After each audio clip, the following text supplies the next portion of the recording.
Ladies and gentlemen, the Durham probe is a special counsel. Just like Ken Starr's special counsel. Oh my goodness, that was so unfair. Just like Kenneth Starr's special counsel, just like the Mueller probe's special counsel. This is a special counsel. This is not an absurd message board hoax that I told people never to listen to. That I said was harmful. That I, told the world in 2018. You can see the debate on hagoodman.com. You could read my writing there in The Hill, the Huffington Post, Salon, the Jerusalem Post, the Federalist, the Times of Israel, other publications. But I told the world, don't believe in absurd fantasies. Wait until there's a legitimate, serious investigation. Then the Durham probe turned into a special counsel.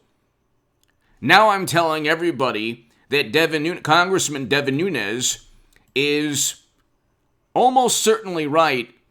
He's been saying the past couple of days that he believes Durham's going to eventually indict people. It might have to be until after 2022 in the midterms. And you have people like Jim Jordan and Devin Nunes and Trump Republicans like Richard Grenell, John Radcliffe, DeSantis running the Republican Party. Maybe not within Congress, but there will be Trump Republicans running the House of Representatives. Hopefully, although it's probably not going to happen, but it could. If President Trump is nominated for Speaker of the House, that would be the best thing to happen to this country. It would be the best thing for many reasons. I can go into that. But read the LawFair article, How Do You Solve a Problem Like John Durham? This is written from the vantage point of an establishment, a Democratic Party establishment, intelligence community publication. And they're not happy with the Durham probe.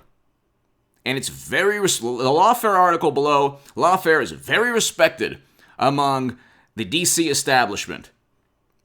They acknowledge that the Durham probe is a sweeping, broad, all-encompassing special counsel that can investigate Comey, Strzok, McCabe, Clapper, Brennan, everyone involved. There has already been an indictment. So if you're rolling your eyes, you're saying, oh, nothing's ever going to happen. Oh, nothing's ever going to happen. Well, you have to wait until you have at least some semblance of an opposition political party. The Republican Party pretty much doesn't exist right now. President Trump controls the Republican Party. We had record low unemployment during most of President Trump's tenure. He got 74 million Americans. He negotiated a deal to bring home Americans from never-ending counterinsurgency conflicts. He had the courage to engage in tariffs that nobody on the Republican side and certainly nobody on the Democratic side would implement. And Biden hasn't even reversed those tariffs. They were a short-term strategy that steel CEOs and trade unions wanted. And, we can go through. His populist policies worked, generally. Sometimes there were some things that, were not good. There were missteps that President Trump made. Okay, there were policies that I opposed. Okay, so, but that's with any president. Trump is infinitely better than any Democrat. He was infinitely better. He never worked with Russia. That was a tinfoil hat fantasy. That was an absurd hoax that was literally purchased by the DNC. The Steele dossier was purchased by the DNC. And the high to moderate confidence assessment was conjured up by intelligence operatives or chiefs beholden to President Obama and the Democratic Party and the Washington, D.C. establishment. That's why when you had Richard Burr, who was a Republican investigating Trump, and then he had, coincidentally stock trades, and it was others too, Dianne Feinstein, stock trades right after a classified briefing where he sold stock before the market downturn. Do you think there are any investigations? No. But there's a committee now for what Trump is said to have done in January, yet they can't indict him in a court of law. You could definitely charge people for selling stocks right after a classified briefing. They could have easily indicted Richard Burr and Loeffler and Feinstein. But that's, you see, the endless suspicion, or Madam Secretary for top secret intelligence with private servers. Anyway, getting to the actual... So, I mean, he never was indicted in the court of law. All the allegations against Trump, they can't find anything. They have his tax returns, and they're going after his CFO because of, Trump paid for his grandchildren's tuition. They never charged or indicted or accused Trump in a court of law for working with Russia or engaging in this criminal financial labyrinth or inciting or compelling anyone to do anything months back, which was a tragedy.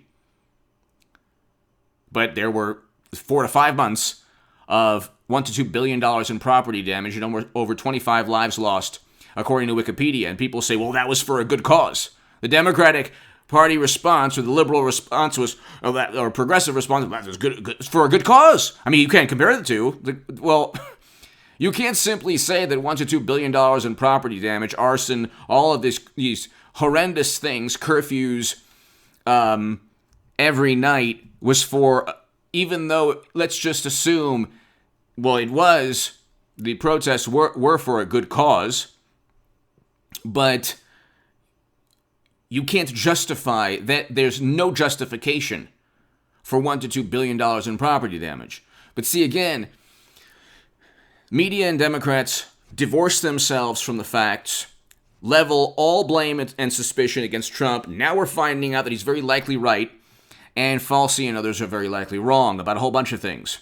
Getting to the Washington Examiner article, read it. Jim Jordan requests case file after watchdog finds ex-senior FBI official misconduct in lead-up to 2016 election. A top House Republican seeks more information about a former senior FBI official who made unauthorized contact and accepted unapproved gifts from members of the media in the run-up to the 2016 election. This happened not only just with one bureau official, numerous bureau officials. Media, journalists, publications were giving perks or gifts or dinners or invitations to DC dinners, nationals, tickets. They were giving all of these things to agents to get information pertaining to ongoing investigations, which is against the protocol of the Bureau. It's also, I believe it's also against the law to do that type of thing, but okay, so that could lead, that is a huge revelation by Michael Horowitz, the IG, and it also the extent of serious misconduct and evaluate the FBI's handling of the matter. It also points to intent. You had agents and you had you had law enforcement officials or top bureau agents that turned into political operatives. You had media fomenting absurd, nonsensical theories, just propaganda, which was completely baseless, like the Steele dossier.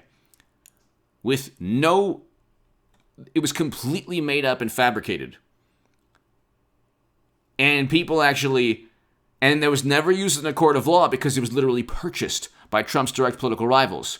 And now you have the revelation that bureau agents were working alongside media to propagate and promote this absurd narrative, this hoax that Trump was installed by the Kremlin. Okay?